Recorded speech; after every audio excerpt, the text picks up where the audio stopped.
नमस्कार प्रणाम। हम फिर आज रुआ लोग के सामने कविता लेके उपस्थित बनी।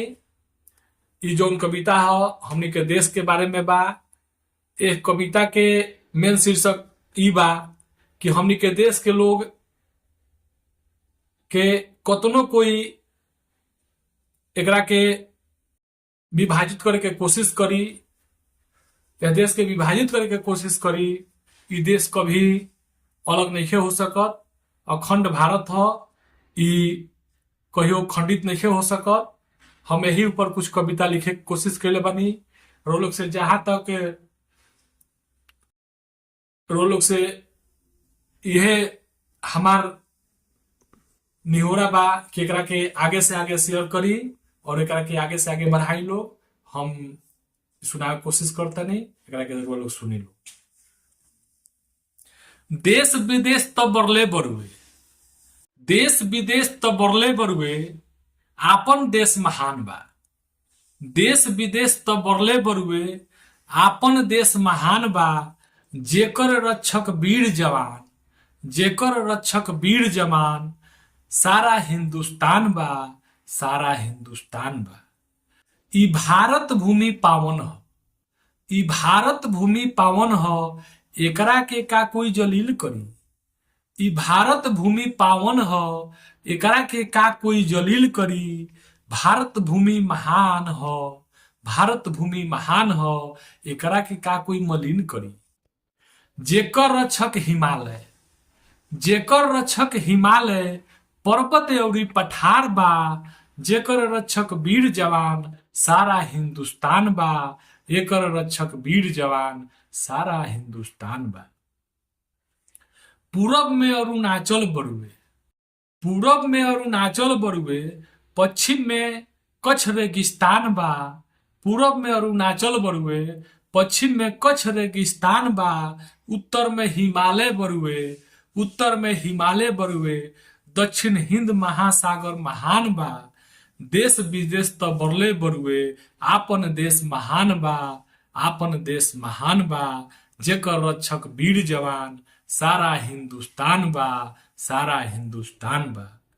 जहवा देखी तहवा, जहवा देखी तहवा, खेतवा खूब लहलहात बा। जहवा देखी तहवा, खेतवा खूब लहलहात बा।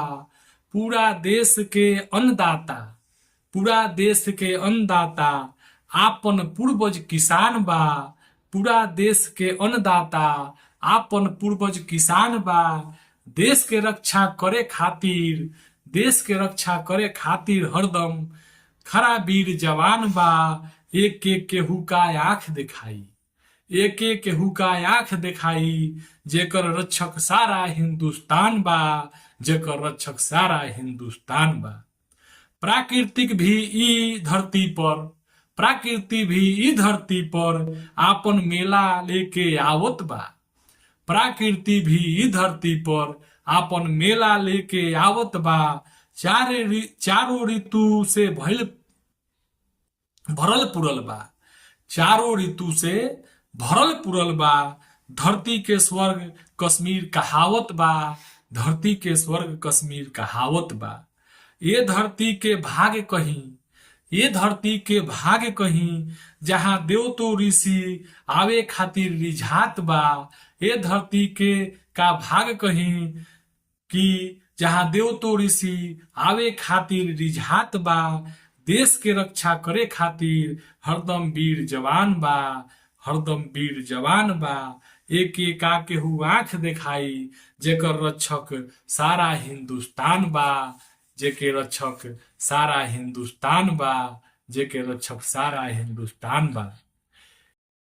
यही देश के आर्यभट्ट जी, यही देश के आर्यभट्ट जी जीरो के कितना बखूबी से समझैले। यही देश के आर्यभट्ट जी जीरो के बारे में कितना बखूबी से समझैले। स्वामी विवेकानंद जी के देखी, स्वामी विवेकानंद जी के देखी, सनातन के परचम लहरैले, सनातन के परचम लहरैले। होमी जहांगीर भाभा उहाँ के, होमी जहांगीर भाभा उहाँ के परमाणु बनैनी। यही परमाणु के परीक्षण, यही परमाणु के परीक्षण एपीजे अब्दुल कलाम करवैनी, एपीजे अब्दुल कलाम करवैनी। हिंदू मुस्लिम सिख ईसाई, हिंदू मुस्लिम सिख ईसाई इहवा मिलजुल के रहेले। हिंदू मुस्लिम सिख ईसाई इहवा कैसे मिलजुल के रहेले। इहे देख के केतन विदेशियन के लोगवा देखी केतना जरेले। इहे देख के विदेशियन के लोगवा केतना जरेले। इहवा के इतिहास तो देखी, इहवा के इतिहास तो देखी। महाभारत और रामायण बा। इहवा के इतिहास तो देखी, महाभारत और रामायण बा। इहवा हरदम मंदिर में, इहवा हरदम मंदिर में घंटी, इहवा हरदम मंदिर में घंटी, मस्जिद में अजान बा। इहवा सुनल जाला, इहवा सुनल जा सकेला हरदम, इहवा सुनल जा सकेला हरदम गीता और कुरान बा। जेकर रक्षक वीर जवान बा, सारा हिंदुस्तान बा, सारा हिंदुस्तान बा। ए धरती के चंद्रशेखर आजाद, ए धरती के चंद्रशेखर आजाद, खुदीराम बोस, सुभाष चंद्र बोस, वीर सावरकर ऐसन केतनन वीर आपन प्राण गवैले। ए धरती के चंद्रशेखर आजाद, खुदीराम बोस, सुभाष चंद्र बोस, वीर सावरकर ऐसन केतना वीर आपन प्राण गवैले। आजादी के खातिर वीर भगत सिंह, आजादी के खातिर वीर भगत सिंह हंसते हंसते फांसी पर चढ़ गईले, हंसते हंसते फांसी पर चढ़ गईले। बुढ़ारियों में वीर कुंवर सिंह, बुढ़ारियों में वीर कुंवर सिंह कितना अंग्रेजन के छाका छोड़ैले, कितना अंग्रेजन के छाका छोड़ैले। भारत माता के खातिर, भारत माता के खातिर आजो कितना प्राण निछार बा। भारत माता के खातिर आजो कितना प्राण निछार बा। एक एक कोई का आंख दिखाई, एक एक का कोई आंख दिखाई, जेकर पीछे सारा हिंदुस्तान बा, सारा हिंदुस्तान बा। देश विदेश तो बरले बरुए, देश विदेश तो बरले बरुए। आपन देश महान बा, आपन देश महान बा, आपन देश महान बा।